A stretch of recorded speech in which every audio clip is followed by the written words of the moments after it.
Istri musisi Iwan Fals, Rosana, melaporkan seseorang berinisial KS atau kasus dugaan pencemaran nama baik melalui media elektronik. Laporan yang dilayangkan ke Sentra Pelayanan Kepolisian Terpadu atau SPKT Polda Metro Jaya itu berkaitan dengan permasalahan Organisasi Masyarakat Orang Indonesia atau OI.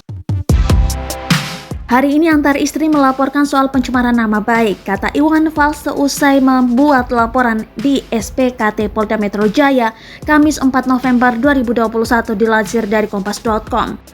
Masalah ini masih terkait dengan Ormas OI. Ini terkait adanya fitnah atau berita tidak benar yang ditayangkan dalam beberapa media elektronik termasuk YouTube dan juga Trans7.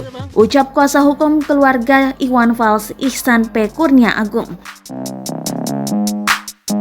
Ihsan menegaskan laporan ini dibuat dengan tujuan untuk meluruskan pernyataan KS yang diklaim Iwan Fals sebagai kebohongan atau fitnah.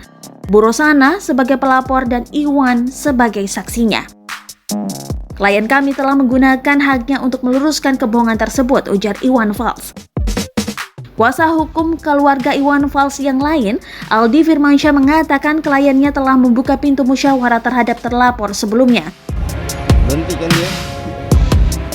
Kendati demikian, kata Adi, terlapor tidak mengindahkan musyawarah tersebut. Klien kami sudah membuka pintu musyawarah, tuturnya. Tidak ada tanggapan yang baik dari terlapor, ujar Aldi. Dalam laporan tersebut, terlapor disangkakan dengan pasal 27 ayat 3 junto pasal 45 ayat 3 Undang-Undang Republik Indonesia nomor 11 tahun 2008 tentang ITE dan atau pasal 310 serta 311 KUHP.